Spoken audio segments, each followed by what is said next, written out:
Welcome back to the podcast, Game Changers. Great episode lined up today. I would say a fantastic episode lined up today. Laura Wilkinson is a three-time Olympian, Olympic gold medalist, world champion, and has been inducted into 5 halls of fame. Laura Wilkinson's first leap of faith from the 10-meter platform was at age 15, after being told by one of her teachers that she was too old to start a new sport. Laura plunged into diving right away. 9 months later, she was kicked off of her high school diving team for being a, quote, waste of space, end quote. The next year, Laura won her first U.S. national title, made the U.S. national team, and earned a bronze medal at the World Cup. Laura overcame great obstacles to win her first major international gold medal, the 1998 Goodwill Games. She is the only American diver to ever win a gold medal at this prestigious competition. In 1999, after winning her second NCAA Division I title, Laura left her college scholarship behind to return home to chase her Olympic dream. Shortly before the 2000 Olympic trials, Laura shattered her right foot in a training accident. But with a persevering heart, she was not deterred by this injury. Together, Laura and her coach, Kenny Armstrong, designed unique training methods to utilize the mental aspects of diving to keep Laura's head in the game. She had just 3 weeks back in the water to physically train prior to the Olympic trials. The mental training began to pay off when Laura won the trials by making her first Olympic team. 3 months later, while wearing a protective shoe to walk up the ladder to the platform, Laura made history in Sydney, Australia. Beating what many said were impossible odds in one of the biggest upsets in Olympic history, Laura, starting in 8th place and with a broken foot, came from behind to win the 2000 Olympic platform gold medal. Man, it just gives me chills. Laura has also won the 2004 World Cup and the 2005 World Championships, becoming the first woman in history to win all 3 coveted world titles in platform diving. Along the way, she has won 19 U.S. national titles, been voted by the American public the 2000 U.S. Olympic Spirit Award winner, and was nominated for an ESPY Award. Laura has been inducted into the University of Texas Women's Athletics Hall of Fame, the Texas Sports Hall of Fame, the Texas Swimming and Diving Hall of Fame, the World Acrobatics Society Gallery of Legends, and the International Swimming Hall of Fame. People always notice something that sets Laura apart from her competition, and that is her smile. And that is awesome. We can see that right now. In 2017, following a 9-year retirement, Laura returned to competition and placed second at the U.S. National Championship. As she continued training toward the 2020 Olympic Games just a few years ago, it was discovered that Laura would need to undergo anterior cervical discectomy and fusion. Oof. During her recovery from this procedure on her neck, she created an online course specifically for competitive athletes called Confident Competitor to eliminate performance anxiety and help athletes approach competitions with confidence. Can't wait to hear about this. After spending a year recovering and working her way back to the 10-meter platform, Laura began to compete again in early 2020. Then, with the pandemic, the Olympic Games were postponed for the first time in history. With the perspective that she had been given the gift of time, Laura continued to train hard despite not being allowed into any platform facilities until just 3 months before the Olympic trials. Even with minimal preparation, Laura was able to final at the Olympic trials at the age of 43, with all 4 children cheering her on in the stands. And as she says, "When I became a mom, I don't know if it's a cultural thing or it's something as a mom you get into your head that my time is over. and now it's time to just be there for my kids. It's so not true. You can have kids and you can have big dreams and do things and bring them along for the ride.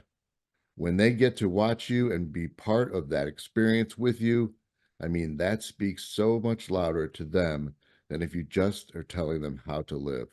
Amen. If they can actually see you doing it, that makes a bigger, lasting impression. Man, I love that quote.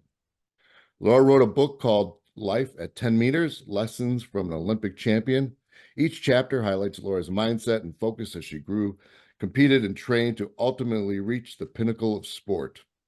As you transition from childhood to competitive diver, to Olympian, to adult, to mother, there have been many roadblocks, triumphs, challenges, sorrows, and an unimaginable joy. This crazy winding journey has taught Laura that we are all capable of far more than we often imagine, and we were created for a much bigger purpose. You have a podcast of your own called Pursuits of Gold.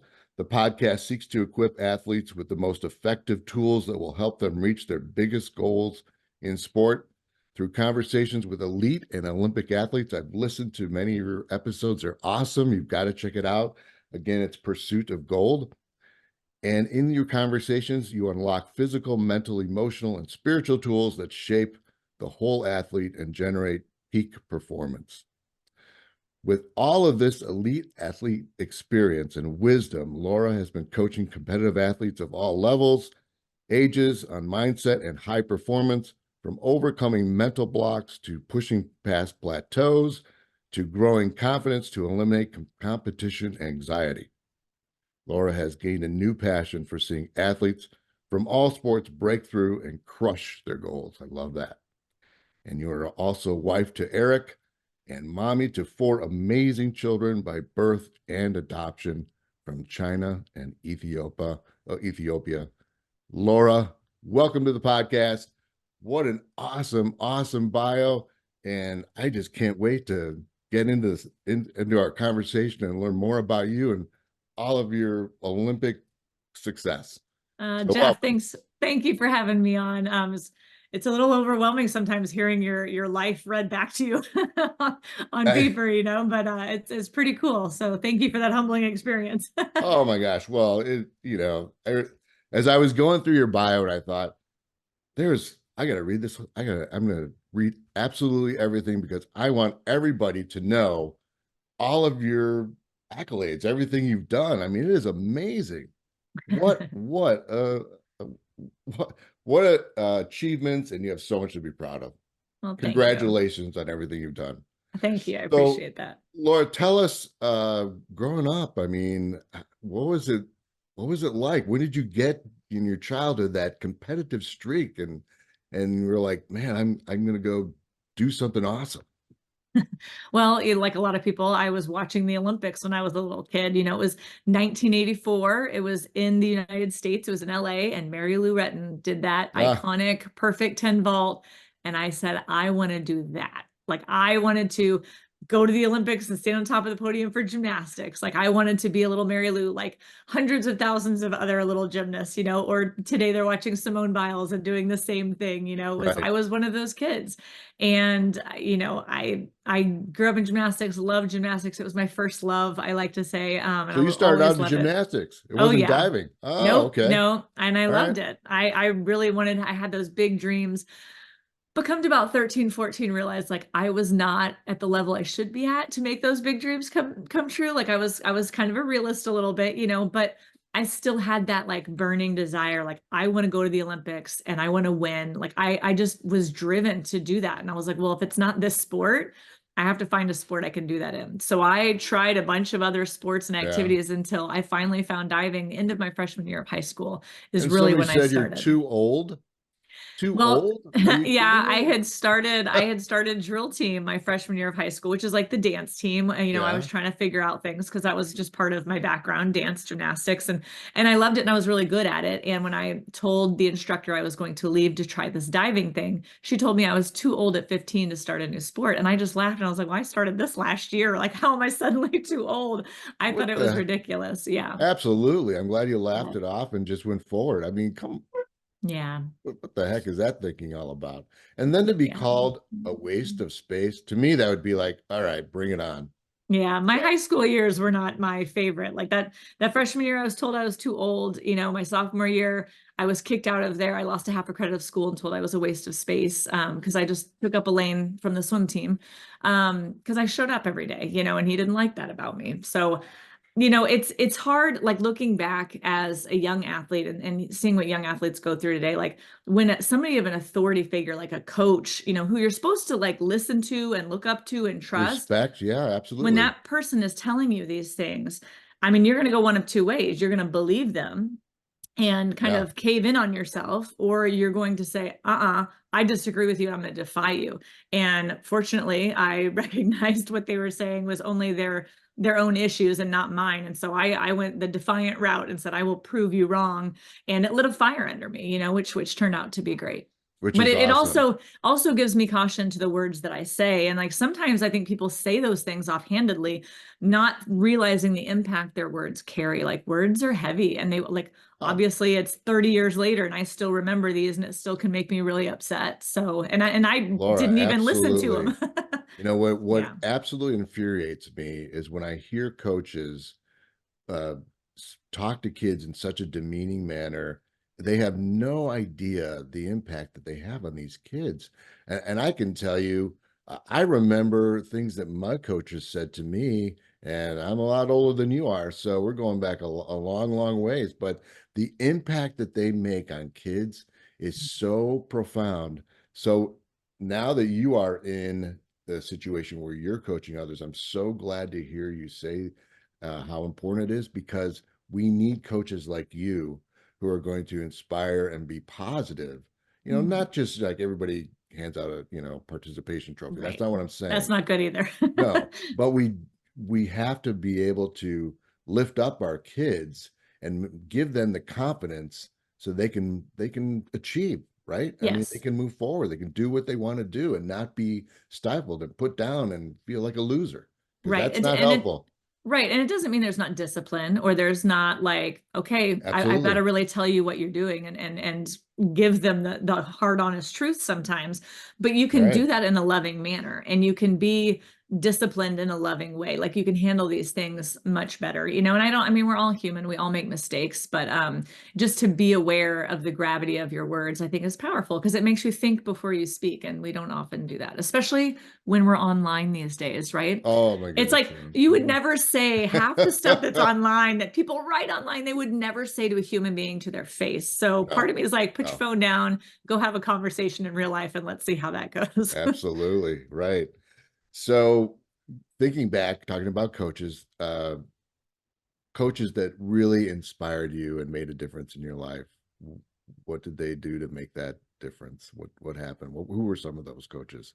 Well, one of my very first coaches actually in gymnastics, his name was Larry Anderson, and he passed away a few years ago, but he was awesome. He came into it in gymnastics, it's kind of legendary for being really tough on young kids and all those things. And Oh yeah, he yeah. he just made it fun. And he was like, you need to want to be here because it's fun. And he was known for his bear hugs, and he was just always creating this awesome environment. And I noticed with Kenny Armstrong, my longtime coach, since the moment I stepped foot on the pool deck to like my last dive, like he was always there. He always said, my job is to create an atmosphere so that you can do the very best that you can do, so that you can try to achieve your dreams. But I've got to create this environment that you I love can that. you can do that. And that has always stuck with me. One, because we never learned that lesson, so he was always repeating it to us. But it's his job wasn't to fix us. His job was to give us the place where we could make the changes we wanted to make, and that really, stuck with me. And he loves psychology. He loves coaching. He knows when to be tough and when to go easy. Like he knew each of his athletes so well. And I think, So he was able to looking back really on it read you now, guys. oh, totally. And that's what, when you like look at 30 on 30 and you hear about some of these amazing coaches and things like that over the years, the best ones know their individual athletes, even in a team sport. They know how their athletes operate, how they think, how to push their buttons, when to go hard, when to go easier. Like Mhm. they know how to mold them. And I think that's what Kenny is just been really amazing at. Awesome. So tell us about the mental exercise that you went through with Kenny to prepare you? Because you developed a method, or he did, or tell us a little bit about that. Yeah, I mean, it kind of started a little bit before that, like just with visualization, where you're imagining like the actions and what you're doing and what you're going through. It had started really kind of, I think I had dabbled with it on my own like 2 years before. I was learning a new dive, this arm stand dive, and I couldn't, I didn't know what it was supposed to feel like. And I was really scared because it was so different from anything I had done. And I wasn't sure. And so I remember going home and like sitting there and really thinking about, okay, well, I'm in my handstand. What am I looking at? If I kick this way, what is that going to feel like? Okay, it's probably going to feel like this. This is what it looks like. And I was going through it, just trying to imagine what it would feel like so that I wasn't scared to go do it. And the next day when I went and did it, it felt exactly like what I had imagined. And that kind of blew me away. Wow. Not that I Okay. started visualizing on the regular at that point. I just thought, wow, that was really neat. And then another year later, I was in college. It was actually my last NCAA as my junior year. And I'd had kind of a wrist injury and was having trouble, doing numbers up there. And I hadn't really been on the 10-meter very much. And I remember my coach, my college coach, Matt Scoggin, who is also amazing, who's a 1992 Olympian in platform. He told me this story about a Russian athlete that he had seen who had been hurt, and he got up at this world championships and he was imagining his dives, and he went up and he did really well. And I don't know if he won or he medaled, but he did awesome just from like thinking about his dives. And so I started to implement that a little bit at that competition, not really knowing what I was doing, but just trying to think through and like, okay, I remember doing this for this dive. And so kind of walking through that a little bit and doing really well. I ended up winning that meet. And so the next year when I had come home and I actually shattered my foot in 3 places and was out of the water for a while, didn't even know if it would heal well enough for me to come back on. But that was the point where Kenya was like, look, you can't be in the water. Like, you've got to do something. You've got to keep your mind ready. We can't worry about, his big rule was you can't look back at what happened and say, what if only, like you can't, it's done. It's happened. Right. It's done. It's over. You can't change that. You can't live in the So, past. right. So we have to look forward and make a new plan and just be all in on whatever that new plan is.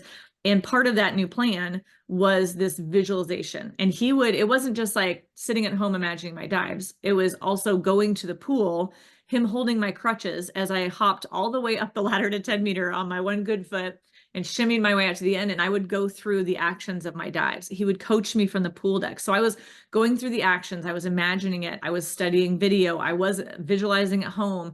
I was doing every physical thing I could without one leg, just kind of thinking Wow. outside the box in that way.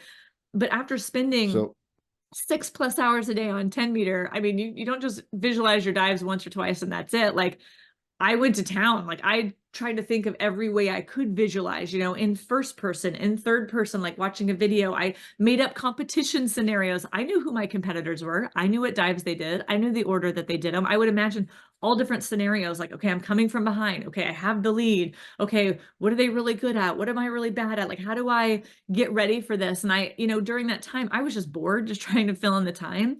I didn't realize I was actually preparing myself for basically any given situation, that would come to wow. fruition at these Yeah. high level meets. And I mean, I came out of that more prepared than I ever could have been if I was just training physically. It was That is phenomenal. just amazing. So you were in a cast, I would assume, in the, or not in the pool, but I mean, went up to the dive and out on the Mhm. platform. That is wow. Like, what were people uh, in the pool? What were they thinking? Like, wow, Laura, what are you doing? Yeah, I think people thought I was a little bit Looney Tunes. Which is They're great. It was just that's awesome because that means you're doing stuff that making other right. people uncomfortable and you're doing the right Right. thing. Apparently I'm really good at that. There were swimmers in the pool next to us who were making a lot of fun of me. And at the beginning I didn't care. Like, this was all I could do, so I was going to do it. I had something I could do, so I was clinging to that. But kind of toward the end, after a couple of months of that, you start to wonder how pretending to dive is going to get you to the Olympics, Yeah.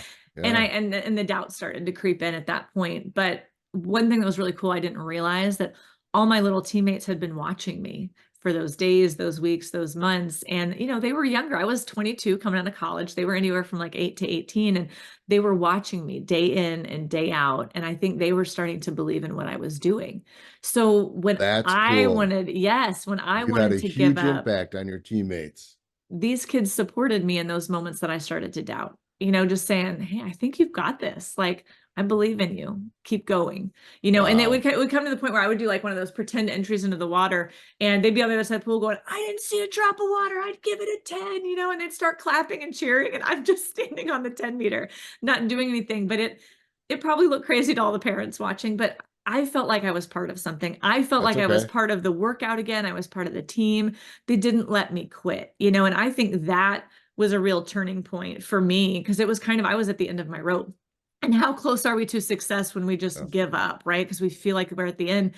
And they helped me get across that finish line. And so that it was 2.5 weeks after getting my cast off, I was at the trials competing, barely with any physical training time under my belt. And I ended up winning that competition by 40 points, making that Olympic team. It's But crazy. how did you mentally? I mean, at the time, okay, you're only been in the water a short period of time. You've got to get mentally psyched. How that moment, what's going through your head? I mean, you've done all of this preparation, you've had support, you've doubted yourself, but people have pushed you on. But right at that moment, like what's going through your head? Well, like any sane human, I was terrified. I mean, it's the Olympic trials, like I'd never been to an Olympic trials. That is like, in a lot of ways, it's more intense than the Olympics, because for all of your Olympic dreams to come true, you have to make the Olympic team. You have to do Right, well at the right. trials. So that is a very intense meet. So I was definitely nervous and scared in all the feels, but I was so happy to be there. We had fought to get there. Like, there was some relief in there, so there was this mix of fear and hope and all the feelings there, but just kind of trusting what we had done. Like, I couldn't trust in anything else. Like, so I just had to trust in what we did and go forward, hoping that this would be the best answer for me. And every day I was improving, because that was one more physical day I had in the water, and that my visualization was coming to fruition. I couldn't do any of the dry land training we normally did, any of the flips on land, things like that, because of my foot was still, we casted it with a bone lodged underneath it. So I wasn't exactly running around doing all my normal stuff. It was still very limited. I was still doing a lot of visualization outside of my workouts, because that's the extra training that I could do at the time. So being mental was the only thing I could do. And so again, like, I was all in. I was like, I have to buy into this, because this is where I'm at. And I have to go forward thinking that this is the answer, because I don't have another choice. And so I Mm. just bought in. I was like, it's all in or it's not, and so I bought all into it and just believed that this was going to work, and I think we always want to like find that right way. Like, I can be a very black and white person. Like, tell me what to do and I will do it. Like, I remember Right, when my right. kids were little, I called a friend because I could not get my oldest to nap at all. And I was like, how do I do this? And she's like, well, you have to try some different things and see what works for you guys. And I was like, no, I want you to tell me how I get her to sleep at 2 p.m. Like, how do I Yeah, do step this, one, two, and three. I want to follow the Right. steps. Just tell me. Whereas these books are dumb. They don't tell me exactly how to do this thing. And like, that was how I think in life, we want that sometimes. We want that clarity of like, this is what you need to do. Go do it. You will be successful, right? A plus B equals C. But the world is not always so black and white. It's very gray, and there's not always one way to do something. Oh, There's a lot of different rarely. ways to skin a cat, right? So Yeah. why do we use that term? That is such a weird analogy. But anyways, Yeah, but it so works. yeah. So like, now having looked back and seen how people have done, not just mental preparation, but the way they've trained differently and the way they've gone about things. I love talking to athletes on my podcast, because I hear their stories and how they got through and overcame things. And we did it all different ways. But the thing that is common is that everybody believed in what they were doing. And it's not that they didn't have doubts, but it was like, Yeah, whatever your plan was, you had to be fully on board. right. And then it had a chance of succeeding. So is it as simple as saying your faith is greater than your fear? Because you have to have faith I believe in a higher power. For me, I'm a Christian. I believe in God. So I believe that I'm in any situation, I'm never alone. But I Mhm. also have to have faith in what I'm doing, and that what I'm going to do is the right thing. And Mhm. that's got to be greater than any fear that services.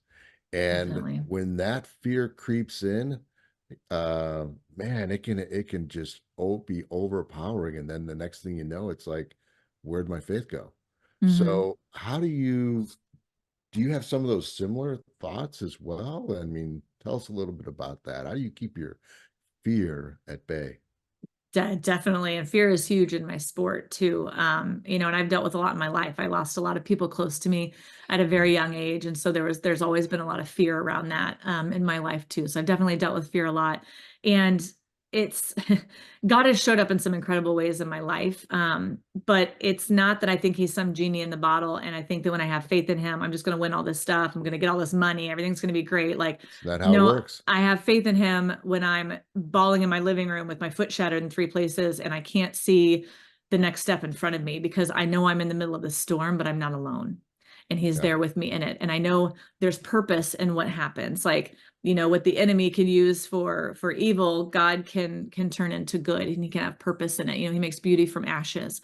Hmm. And sometimes we have to go through the fire and deal with the ash and the burnt and the brokenness in order for him to refine us and make us better than we were before. And so having gone through so many things now and seeing how God often orchestrates our path, every time I'm facing something that's hard or painful or Hmm. uncomfortable, I know that this is the opportunity for me to depend on him and for him to grow me and for him to use me for his purpose, not just what I want out of it. His Hmm. plans and his purposes are better than ours. That's what I've learned. My plans Oh yeah, pale in for sure. comparison to his. What I think are such amazing dreams, he's like, just sit back, honey, watch what I can do. And he makes Yeah, it more beautiful than you could even imagine. if you let them, right? If you let him. Yeah, You know, exactly. I mean, I still have that mindset when I get up every morning. I'm like, all right, God, let me know the agenda for today.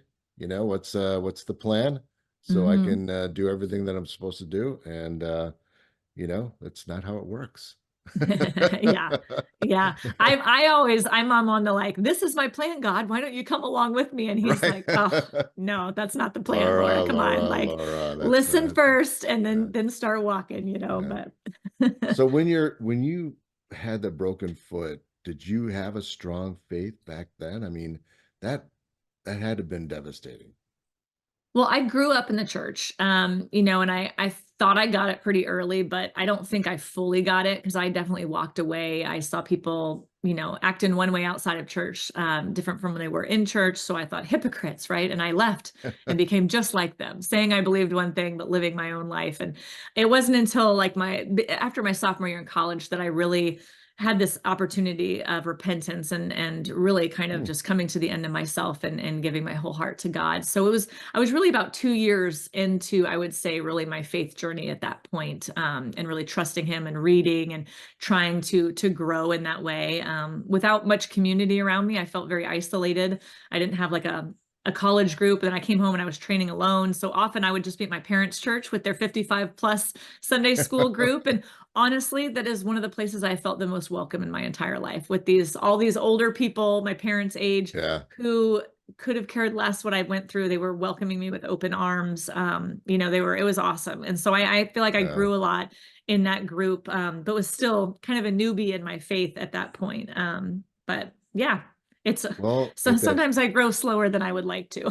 yeah, but well, we all do, right? Yeah, We all do. That's just the fact that we're still growing though, yeah, that's the key. exactly. Because especially when you're at now I have kids in still in college, and they are absolutely bombarded with Mm, everything a parent fears. yeah. And to gain faith, and it's been wonderful to see I have two girls in college right now, and it's been wonderful to see their faith really grow at a time that they are being so influenced by everything that Mm, we think is bad. And yeah. so for you to have that same experience and grow in faith when you were in college in your 20s, that's huge. Hmm. So uh quick transition to how did your we I believe we all have a set of values, right? Hmm. A set of core values that whether we write them down or not, we have them, we live them. Those are our non-negotiables. Hmm. And you obviously have your own set of core values as well. You wouldn't have achieved everything you achieved if you didn't. So, what are a couple of those core values that you live by? Well, definitely faith. And I think, So important. yeah, this is a good question. I mean, definitely like honesty, and not just being honest with other people, but with myself. Because sometimes we try to It also rationalize. or lied to ourselves to make something seem It better. And starts that with us, it right? We doesn't, have yeah, to it be doesn't. honest with ourselves before Yeah. we're really going to be truly honest with everybody else. Right. You can't make an effective change if you don't know where you're really at. And so that's a hard one. That's a very humbling one.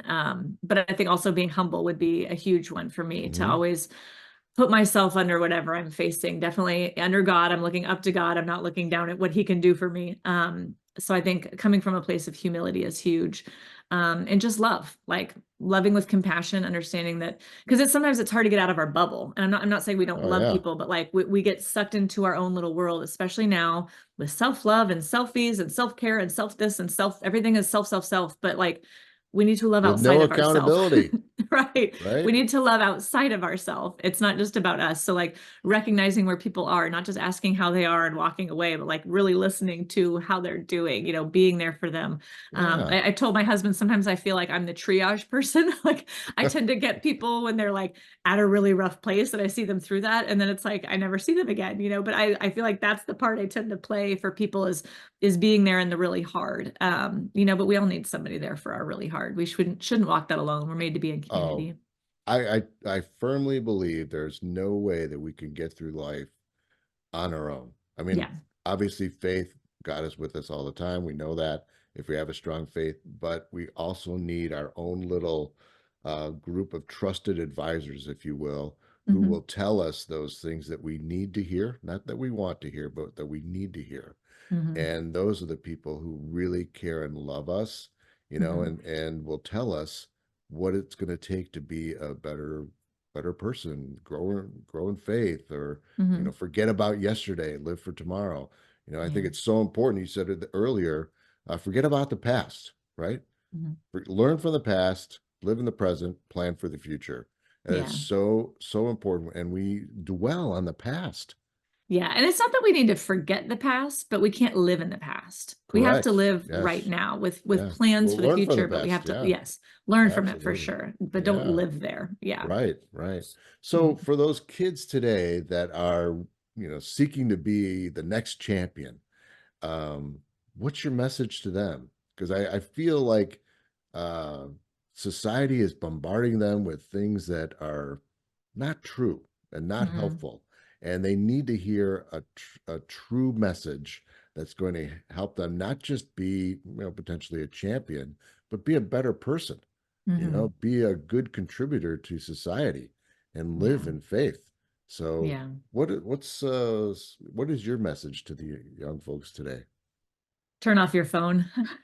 That's a good one. That is a good uh, one. Yeah. Don't yeah. get your news from TikTok. Yeah, exactly. Live in the world for sure. It's hard. It's a hard road today. You're right. There's messages from everywhere that we didn't really have when we were growing up as much. But I would say like if you really there's something you're really passionate about, like don't give up on it. Like it's going to be hard. There are going to be bumps in the road. There may be brick walls in the road, but like there is a way through it or around it or a different path that you can find, but you have to be willing to find it. And that's not easy. It will not be an easy journey. I think everything now is about convenience and ease. And I mean, I look at the high school and the college sports centers they're building now. And while that's amazing, like it makes it so easy for them that like they aren't often accountable to themselves or pushing themselves to that next level. Like when you have to get scrappy and like find an old warehouse full of spiders to lift weights or something, like you know what I mean? Like it's not a comfortable environment, but like you've got Right. to find a way to do things. So if everything is really easy in your life, like find a way to challenge yourself. Like I've been hearing a lot of stories of people doing the cold plunges because it's a challenge, it's a hard thing they're doing, and it feels good to do something hard. And I'm like, cold plunges are great, but that should not be your hard. That should be your refreshing, like this feels good after my workout or to start my day and it gets me going. Like that shouldn't Yeah. be your hard. If that's your hard, you need to evaluate your life and like challenge yourself in another way, whether it's physically Yeah. or mentally. But like, don't be afraid to challenge yourself because that is what makes you grow. It's what makes you stronger and more confident. Absolutely. I mean, and in today's world, again, and I mentioned this earlier, there's such a lack of accountability.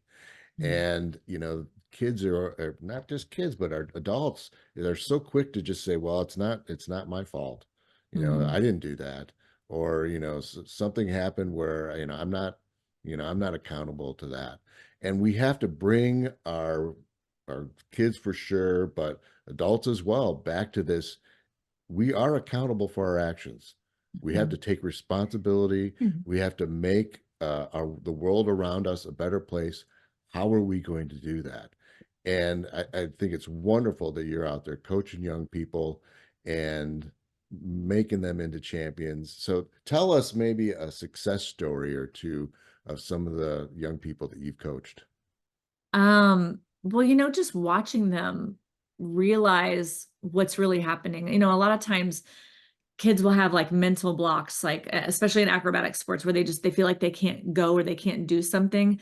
And we find out that it's like not even related to the skill at all. It's what they're afraid of happening. They're afraid of losing somebody's as a friend, or they're afraid of their parents not being proud of them, or like weird little things that the parents like, I tell them I love them all the time. And it's like, I know, but they have to learn to understand that you will love them no matter what, but you've got to let them fail so that they can see that you still love them, and it's just cool to watch them walk through this process and realize who they are in that process and what they're capable of, and that it's okay to fail. That failing's actually good, and that's how you learn. That's how you move forward. And I honestly, think it like, was one of the quotes I heard you say was, "You are successful because you have failed," oh yeah, oh yeah. Like, and which I think is, if anybody ever tells you they haven't failed, they're either lying or they haven't done a whole lot with their well, and lives. it's through those failures that we've learned, Yeah. and that's how we can get better. Well, it's like, how do you learn how to walk, right? You're learning to crawl, and then you get up and you fall down and you get back up and you walk a little bit and you fall down. Like, falling and failing, that's part of the process. That's how you grow and learn. You can't figure out a way around it unless you fail a little bit. You're not going to magically get it on the first try. Like, just because you see somebody doing it great on Instagram doesn't mean that's the first time they ever No, did it. yeah, They probably spent years building up to that point, and they didn't show you the rest of the training that didn't go so great. We all want to right. just post our great things. Um, where some of the other things too, I've even coached some older athletes that have dealt with some completely different type of things, even PTSD type Mhm. of situations, and walking them through that and just helping them realize that this isn't the end. Like, although it feels like their world is ending, it's not the Mhm. end. And they just encouraging them that they can get through this, and walking them like through that process, where they know that they're not alone through it. They have somebody they can depend on, and that they're actually capable of getting through something very difficult. Like, just, I think when somebody just gives you hope, when somebody believes in you, it changes everything. Um, Like when Kenny Armstrong, oh I always yeah, had these big dreams of going to the Olympics, but I was embarrassed to tell people that.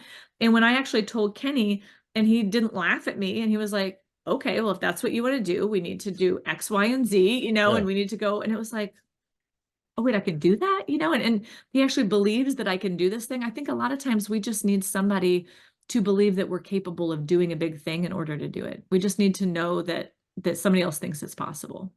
yeah. Hope Yeah. and do not give up. Don't Mhm. don't let anybody outwork you, and don't ever give up, right? I mean, Yeah. are there any other like I don't know, motivational sayings that you would say to yourself during practice or training that would keep you going? Oh, a lot. I love quotes. I love verses and I love quotes. And a big one going into the 2000 Olympics for me, especially going into the finals, I was really far behind, and they were carrying over some scores from the semifinal rounds. So I was like 25, 30 points back from the leaders. That's which is a pretty big spread in our sport. But I kept thinking about this quote. It says, I don't have to have the lead if I have the heart to come from behind. And I knew, based on what I had Ooh, gone through I and love just that. getting to that point, I was like, I may not be the fastest, the strongest. I may not get in the water the cleanest, but I have the most heart of anybody here. I know that. And so that was kind of what I walked into that one with. And also there's another one that I love. It says commitment. All you have to give is everything you have. Like, to be all in. Now you can't just, All in. like my coach says, you can't dip your toe in from the 10 meter to see if the water feels nice. Like, you have to jump in with both feet. And Yeah. that's huge, because that's scary, right? It's Oh, terrifying to take a leap of faith when you don't know how you're going to land, if you're going to get hurt, if you're going to end up somewhere totally different, like you don't know what that's going to look like. That's terrifying. But right, you have to be all in. You have to have that commitment in order to give yourself a chance to do this right. thing. And I think people define being all in differently. Like Hmm. being all in means everything, right? All. not Yeah. just sorta. Yeah. So all is, you're not dipping your toe in, you're taking Mhm. the plunge, but that means you are taking the plunge, Yep. and you are going forward 110%. Nobody is going to outwork you, Mhm. and you got to continue to move forward. I think that's Mhm. so important because people say, "Yeah, I'm all in. I'm all in." Are you really? Are you really all in? So Actions speak louder than words in those instances. absolutely, absolutely. Yeah. So, Laura, you've had so many accomplishments. What is it now that motivates you? What do you do now that keeps you going and gets you up in the morning? It was really hard for a long time not being on the pool deck and like trying to find drive for something. I obviously have my kids now and I love them, but I always feel like driven to do something like, I don't know, something else, I guess, just something outside of that, or in addition to that, I should say. And honestly, coaching athletes has kind of given that back to me. I don't feel that need to be in the pool all the time anymore. I actually really love walking through that with them and seeing them gain that confidence that I know is in there and becoming kind of new athletes and falling in love with their sport again, that they like were at the point where they hated or wanted to leave. And now they're passionate about it again. Like that is a really cool feeling. And it's a hard thing from that human perspective because we get like zero credit for it. You know what I mean? Like after coming off of Yeah, something where you always get applause and you get appreciation when you win, you don't get that, but you get to see what you're doing. You get to see the fruit of your actions, and that feels really right. good. And honestly, the things I'm teaching athletes, I'm now working on with my kids. I'm homeschooling them now, and I get to walk through things with them that are hard, and we get to have real conversations about things. And I just think that's awesome. And so I think just watching people change mentally and then physically because of those changes is a really cool just thing to witness. Awesome. That's Yeah. awesome. So 5 years from now, 10 years from now, what's Laura Wilkinson going to be doing? I don't know. I'm still kind of figuring that out. I'm just dipping my toe into the water of I'm trying not to dip my toe in. I'm trying to jump into this pool outside of the pool, if you will. So it's fun. I don't know. I really love coaching. I want to speak more. I love speaking on stages and sharing my Great story. motivational And speaker. Great thank motivational you. speaker. Yep. Thank you. And I'm sure I will still be, I don't know, I'm a volleyball mom right now. I don't know if it'll still be Oh, volleyball in 5 years, but I'm sure I will be a mom cheering on the sidelines for all my kids in another 5 years. good, good. Well, I hope so.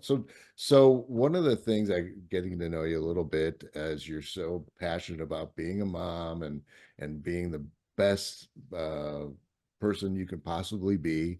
Uh, and I noticed on your arm your tattoo, so I asked you about that, and that is a really cool thing that you've done. So share, if you don't mind, Thanks. share Yeah. with us, since we are on video, the tattoo and what it means to Let's you. see if we can see it from there. Can Oh you see yeah. it? Yeah, there we Uh-huh. go. So it's Yep, the you whole, bet. it's the map of the world. And then there are some little hearts right here. That's where my biological kids were born. And this is where my daughter from Ethiopia was born and my daughter in China was born. So it's kind of all my kids on my arm. Wonderful. So I can That's just kind of wonderful. glance down and, remember them and think about them. And That's I love that. awesome. Yeah. Yeah, perfect, perfect. So, so great to have you on the podcast. Thank you so much for taking the time.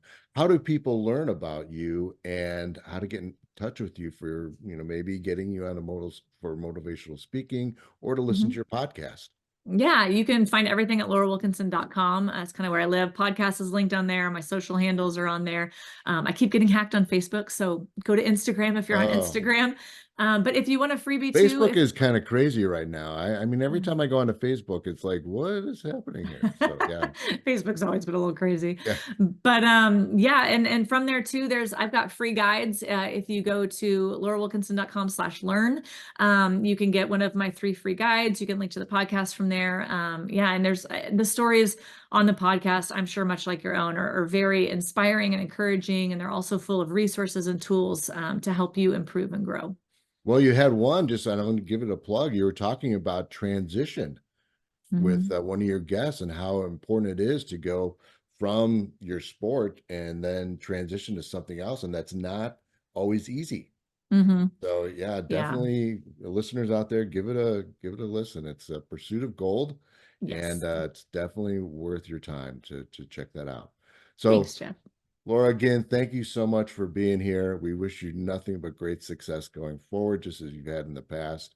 And don't be a stranger. Hopefully, you'll come back at some point. Definitely. Thanks so much, Jeff. This has been Yeah. great. Good. Thank you. And to the listeners out there, thank you for tuning in to Game Changers. We always appreciate you downloading and following and giving that 5-star review. That helps a lot. So thank you so much. I know today was a great day, and I'm confident tomorrow is going to be even better. Peace, everyone.